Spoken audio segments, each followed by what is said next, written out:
Amity Silks, Kanchipuram Saree Store, now in Vijayawada. Exclusive Pattu Sarees, Salwars and Lehengas. Sukhoi యుద్ధ విమానం missing ఘటన విషాదాంతంగా ముగిసింది. పైలట్ల శిక్షణలో భాగంగా నిన్న సాయంత్రం గాల్లోకి లేచిన సుఖోయ్ ఫైటర్ జెట్ కాసేపటికే కూలిపోయిందని వాయుసేన అధికారులు ధృవీకరించారు.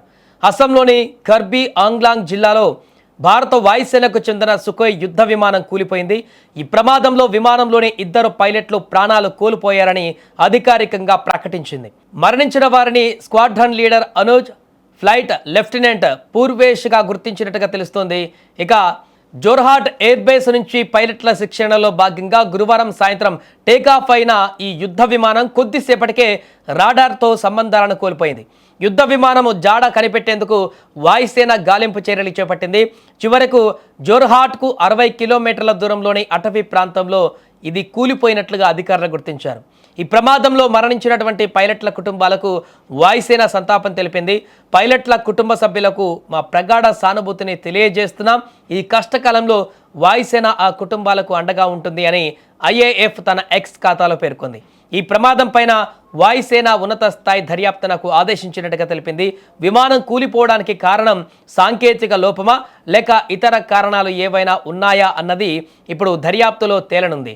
ఏదేమైనా కూడా సుఖోయ్ యుద్ధ విమానం కూలిపోయిందనేటువంటి ఘటన నిన్న సాయంత్రం నుంచి ఒక్కసారిగా దేశవ్యాప్తంగా సంచలనంగా మారింది. అయితే ట్రైనింగ్ నిమిత్తము ఇక్కడ పైలట్లు తీసుకువెళ్తున్నటువంటి సందర్భంలో ఈ యొక్క విమానం కూలిపోయింది అనేటువంటి విషయం తర్వాత బయటకు వచ్చింది.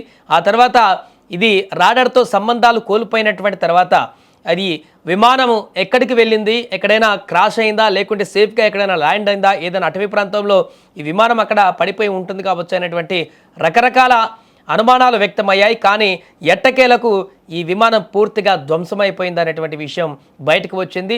ఈ యొక్క 60 కిలోమీటర్ల దూరంలో అటవీ ప్రాంతంలో ఈ యొక్క యుద్ధ విమానం అక్కడ కూలిపోయింది. దీంతో పాటుగా ఆ విమానంలో ప్రయాణిస్తున్నటువంటి 2 పైలట్లు కూడా అక్కడికక్కడ మరణించినటువంటి దుర్ఘటన అయితే ఏర్పడింది.